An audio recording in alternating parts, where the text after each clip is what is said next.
한 번 더 외칠까요? 끝까지 승리합시다. 아멘. 성도의 삶이란 예수님을 늘 깊이 생각하고 사는 삶이지요. 그렇게 예수님을 생각하고 예수님을 바라보고 살다 보면 언제 어느 순간 예수님을 닮게 됩니다. 오늘 이렇게 새벽을 하루하루 깨우다 보면 조금씩 예수님을 닮게 살아가는 삶이 그리스도의 삶인 것이죠. 오늘 히브리서에서는 예수님의 모습을 두 가지로 표현하게 되는데, 첫째는 예수님이 영광 받으실 분이라고 말씀하고 있습니다. 3절에. 그리고 하나님의 집을 맡을 아들이라고 표현하고 있는 부분을 볼 수 있게 됩니다. 영광 받으실 분, 하나님의 집을 맡아서 운영하고 관리하실 아들 같은 예수님께서 오늘 이 시간 저와 여러분들을 생각하여 주실 뿐만 아니라 우리의 기도를 듣고 돕기 위해서 이 자리에 와 계신 줄로 믿습니다. 예수님을 깊이 생각한다라고 하는 것은 이런 믿음을 가지고 주님께 나아간다는 것이겠죠. 오늘 본문을 주의 있게 읽다 보면 생각하라라는 단어들이 반복되고 있는 것을 볼 때 예수님을 생각하며 신앙생활하는 것이 얼마나 중요한지 알게 됩니다. 사실 한글 성경으로는 다 생각하라고만 되어 있지만 헬라어의 의미를 가지고 번역되어 영어 성경에 보면 다르게 설명이 되어 있거든요.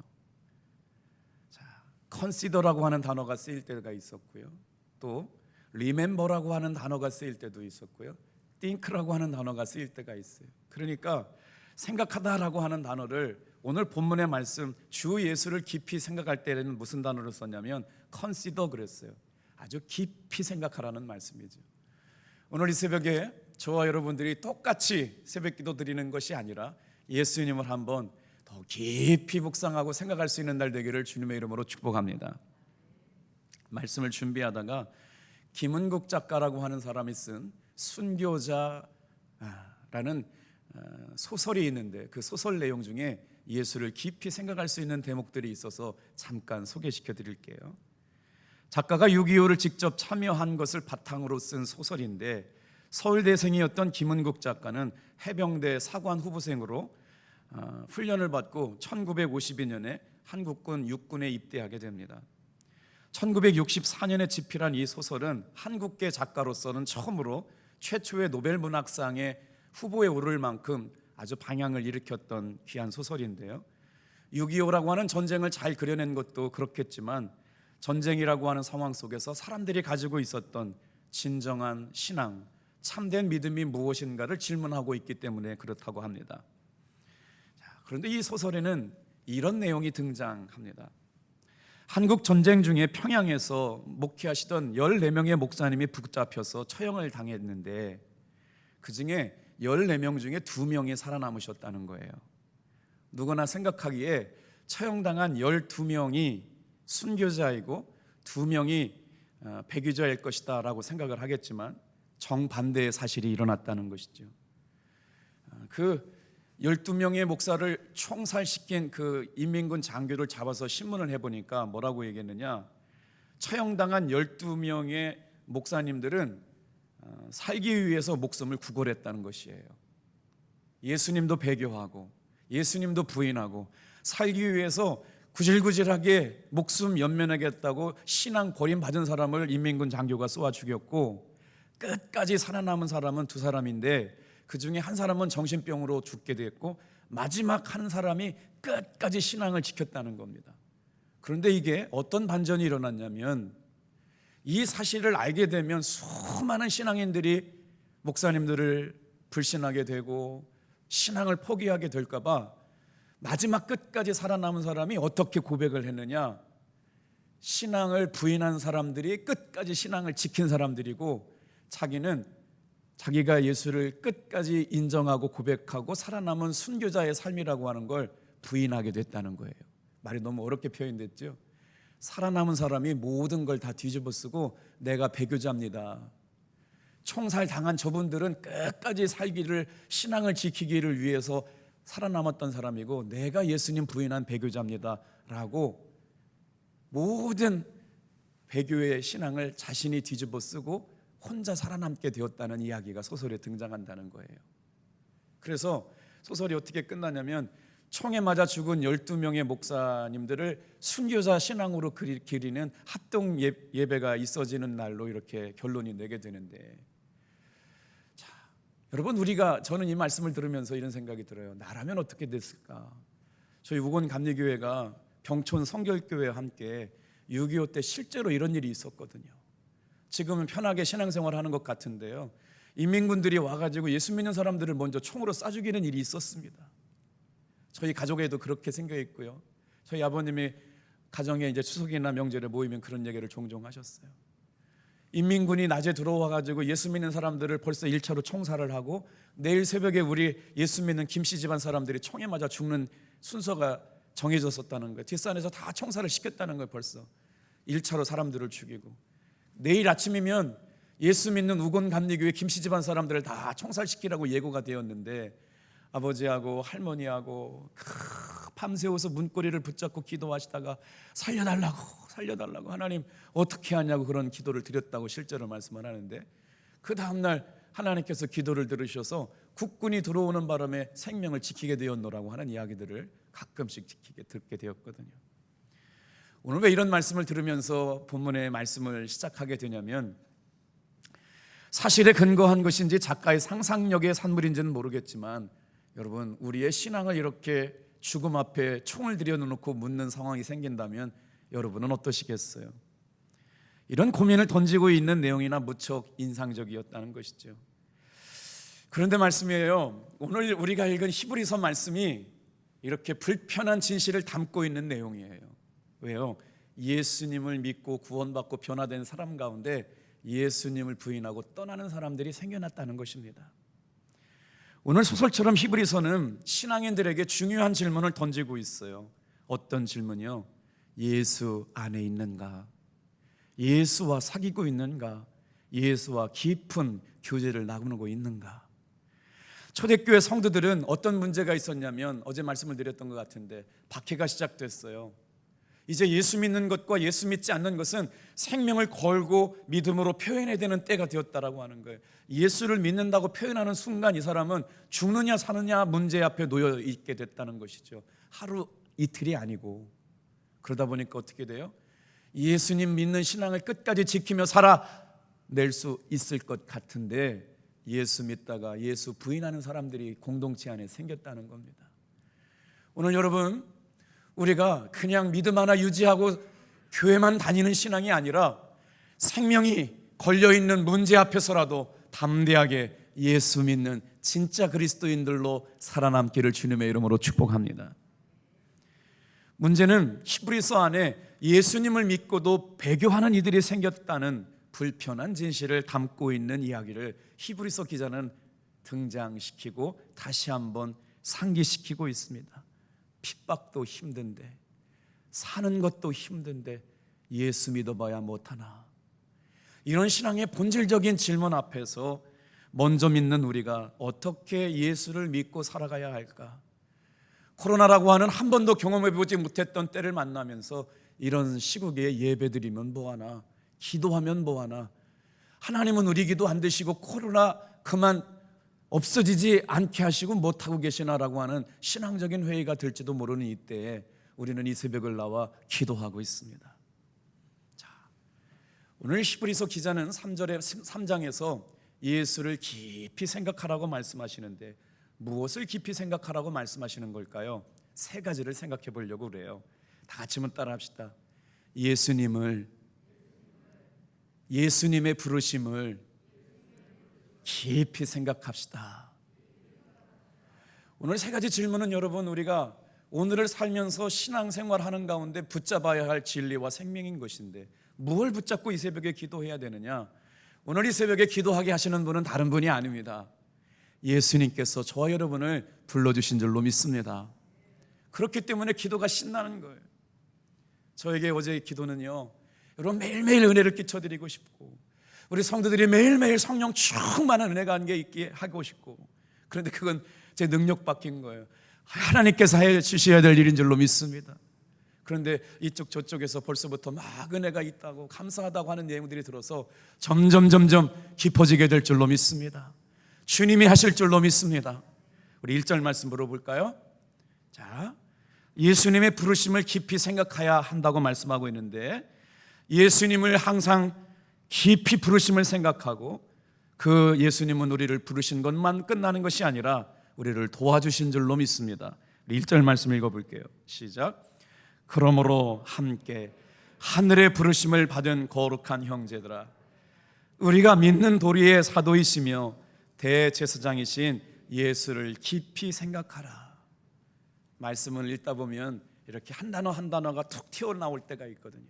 어떤 말씀이요? 다 같이 한번 따라합시다. 함께 부르심을 받은 거룩한 형제들아. 시작. 함께 부르심을 받은 거룩한 형제들아.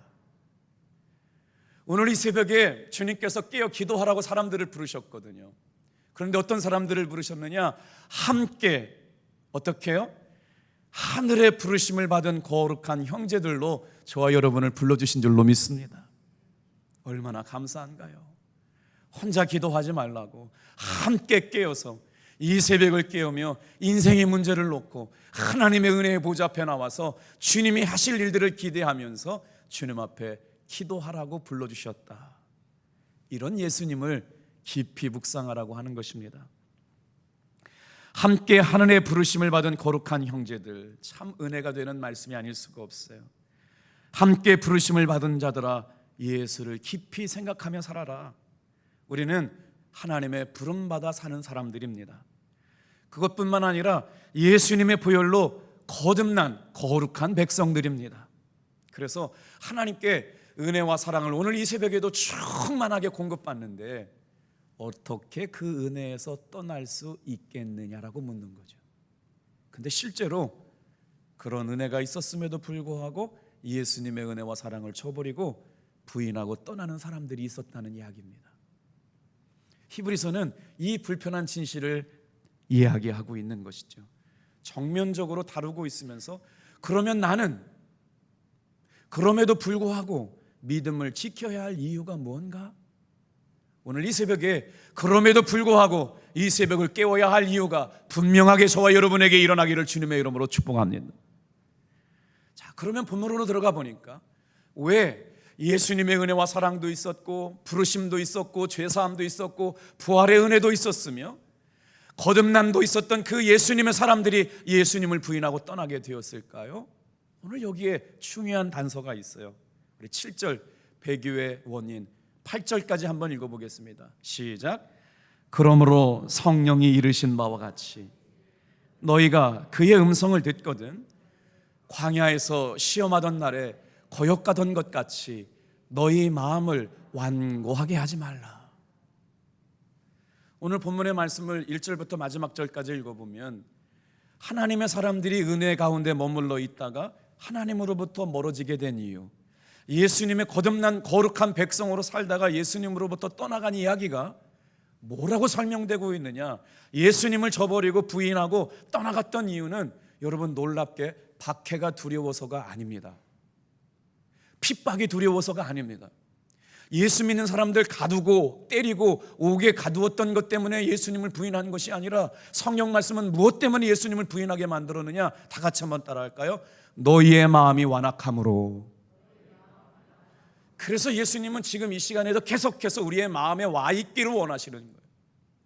핍박이 두려워서가 아니고요, 옥에 맞는 것이 갇히는 게 두려운 것이 아니고요, 매를 맞는 것이 두려운 것이 아니고요, 우리의 마음에 굳어져 버린 것 때문에 예수를 배신하고 떠나갔다고 히브리서 기자는 말하고 있는 거예요.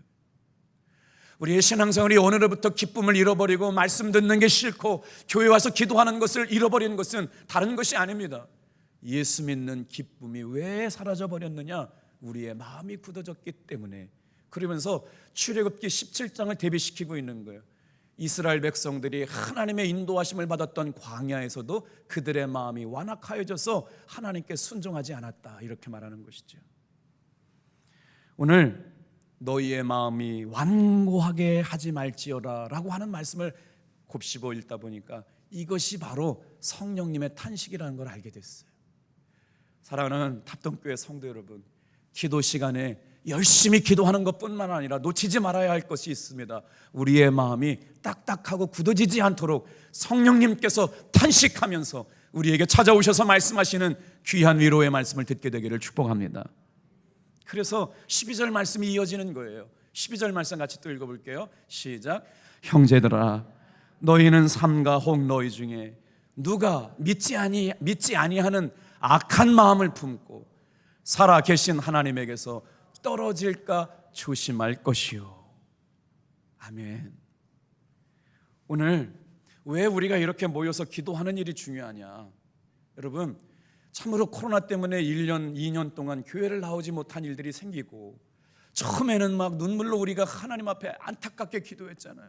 우리가 기회만 되고 이제 마스크를 벗으면 다 같이 하나님 앞에 뜨겁게 예배드리고 간절하게 기도하고 찬양하겠습니다 그랬는데, 이게 웬일이에요? 시간이 가면 갈수록 놀러 가는 게 익숙하고 스마트폰으로 예배 드려도 되는 것 같고 이제 교회 안 나와도 되는 것 같고 알아서 나갈 테니까 신방하면 전화 안 받아요. 이런 일들이 생길 때 무슨 말씀을 하고 있느냐? 그 광야에서 시험하던 나를 기억하여 너희 마음이 완고하게 하지 말라. 사랑하는 성도 여러분, 마음이 굳어져서 하나님으로부터 떠나가는 사람들이 생기지 않도록 다 같이 한번 따라합시다. 함께 떨어질까 조심할 것이요. 누구는 믿지 않는 악한 마음 가운데 하나님으로부터 떨어지는 일이 생기지 않을까 살피고 권면해서 함께 거룩함을 부름받은 것을 잊지 않고 은혜 가운데 있어라. 딱딱한 마음 가운데 있지 말고. 하나님을 떠난 이유는 다른 것이 아닙니다. 악한 마음을 품었기 때문이래요. 예수님은 분명히 뭐라고 말씀하셨는지 아세요? 여러분, 성경의 진리가 이렇게 배교할 것이니까 너희들 잘 믿어 라고만 끝난 것이 아니었어요. 배교의 때가 온다. 흔들리는 때가 와. 신앙을 부인하게 될 거야. 너희들이 매 맞고 감옥에 갇히면서 사느냐 죽느냐 문제 앞에 세워지게 될 거야. 그런데 두려워하지 말아라. 환난을 당하지만 끝까지 내가 너희와 함께 할 거야 라고 하는 말씀을 예수는 미리 주셨어요. 우리 한번 읽어볼까요? 요한복음 16장 33절 말씀이에요. 시작. 이것을 너희에게 이르는 것은 너희로 내 안에서 평안을 누리게 하려 함이라. 세상에서는 너희가 환난을 당하나 담대하라. 내가 세상을 이기었느니라. 할렐루야. 예수님께서 이미 같이 있을 수 없으셨어요. 하늘로 올라가셨어야 돼요. 그래서 두려워하고 염려하고 불안하고 그렇게 의심하고 배교할 일이 생길 것을 아시고 말씀하셨어요. 내가 이것을 너희에게 이르면 세상에서 너희가 환난을 당하나 담대하라. 내가 세상을 이기었느니라.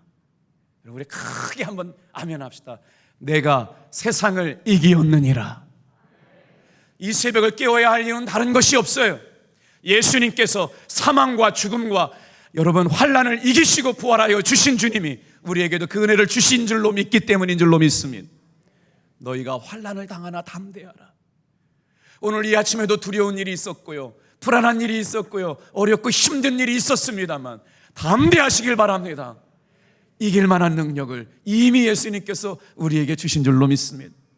내가 이것을 너희에게 이르면 내 안에서, 얼마나 귀한 말씀인 줄 알았어요? 너희로 내 안에서 평안을 누리게 하려 함이라. 오늘 이 새벽에 예수님께 꼭 붙어있는 이 시간으로 말미암아 세상이 줄 수 없는 고난과 환난 가운데 평안을 주시기 위함인 줄로 믿습니다. 이 약속은 그대로 이루어졌습니다. 초대교회에 평안한 역사가 일어났어요. 예수님께서 그렇게 배교할 수밖에 없는 삶의 현장 가운데도 예수님의 제자들은 순교의 칼을 피하지 않았습니다. 순교의 단두대를 피하지 않고 도끼로 목을 자르는 그 순교의 피 앞에서 자기의 목을 내놓으면서 예수님이 가셨던 길을 따라갔습니다. 오늘 탑동교회 성도 여러분, 아무리 세상 사람들이 다 교회를 부인하고 목사를 부인하고 성도를 부인하고 교회를 핍박하고 예수 믿어봐야 소용없는 때를 만났다고 하더라도 이 새벽에 깨어 기도하는 여러분은 예수님의 부르심 앞에 흔들림이 없이 악한 마음과 굳어진 마음이 우리의 마음을 주장하지 못하도록 예수 안에 머물러 있는 여러분 되기를 축복합니다. 그래서 예수님께서는 그 마음을 알고 계셨던 거예요. 어떻게 예수님께서 배교하는 신자들을 도우지 않으셨을까요? 도우시려고 했지만 도울 수 없었다는 게 문제입니다. 예수님께서 그들을 도우려고 했는데 돕지 못한 이유가 뭘까요? 그들은 이미 마음이 굳어졌어요. 악으로 가득했어요. 그래서 도울래야 도울 수가 없는 거예요. 이 새벽에 우리가 깨어 기도할 중요한 이유가 있습니다. 굳어진 우리 마음이 부드러워지고 우리의 딱딱했던 마음이 주님께 돌아오는 역사, 회복되고 치유되는 역사가 일어날 줄로 믿습니다. 그래서 예수님은 마음이 굳어지기 전에 마음을 얼마나 중요하게 관리해야 되는 것을 말씀하고 있거든요. 어떻게 우리의 마음을 관리해요? 첫 번째 말씀드렸어요. 예수님의 부르심을 기억하면서 우리가 주님께 나왔지요. 두 번째 따라하겠습니다. 자신을 돌아봄으로 예수를 깊이 생각하라. 12절 13절 같이 읽겠습니다. 시작. 형제들아, 너희는 삼가 혹 너희 중에 누가 믿지 아니하는 악한 마음을 품고 살아계신 하나님에게서 떨어질까 조심할 것이요. 오직 오늘이라 일컫는 동안에 매일 피차 권면하여 너희 중에 누구든지 죄의 유혹으로 완고하게 되지 않도록 하라. 속회 속장님들, 교회 지도자 되시는 집사님, 권사님, 장로님들, 이 말씀을 잘 묵상해 보시길 바라요. 여러분, 다른 때 필요한 말씀이 아니고요, 지금 당장 필요한 거예요. 오늘 말씀에 오늘이라고 하는 동안에 이렇게 표현되어 있어요. 오늘이라 일컫는 동안에 예수 믿는 우리가 해야 될 일이 뭐냐면 우리 형제 중에 악한 마음을 품고 떠나가요. 마음이 굳어져서 예수 믿는 거 소용없다고 떠나가는 일들이 생겨나요. 그래서 그런 마음을 품고 살아계신 하나님께 멀어질까 두려워하고 조심해서, 다 같이 한번 따라 합시다. 오늘이라 일컫는 동안에 오직 피차 권면하여 너희 중에 누구로부터 죄의 유혹으로 완고하게 되는 일을 없게 하라고 말씀하고 있는 거예요. 오늘 이 새벽에 여러분 기도하시다가 사랑하는 성도가 생각나고 가족이 생각나면 사랑과 선행을 격려하여 믿음으로 깨우시는 여러분 되기를 축복합니다. 그게 우리가 오늘 지금 오늘이라고 하는 날 동안 해야 될 일이라고 말씀하신 것이에요. 예수님이 친밀하게 교제하기를 원하시는 것은 우리의 마음입니다. 오늘 우리 마음 가운데 임하시고 우리 마음이 하나 되게 하시고 우리를 도우시려고 예수님께서 저와 여러분을 이 새벽에 부르셨다는 걸 기억하세요. 이것은 구약에 이미 예언된 일입니다. 고난받을 것을 알고 계셨고 고난을 이길 수 있는 믿음의 놀라운 은혜를 예수님을 통해서 구약 선지자를 통해서 예언했거든요. 에스겔서 11장 19절 말씀 좀 같이 읽어볼게요. 20절까지. 자, 시작. 내가 그들에게 한 마음을 주고 그 속에 새 영을 주며 그 몸에서 돌 같은 마음을 제거하고 살처럼 부드러운 마음을 주어 내 율례를 따르며 내 규례를 지켜 행하게 하리니 그들은 내 백성이 되고 나는 그들의 하나님이 되리라. 여러분, 이 새벽에 무슨 말씀 붙잡겠어요? 이미 구약의 선지자들을 통하여 뭐라고 말씀하시느냐? 한 마음을 주시겠답니다.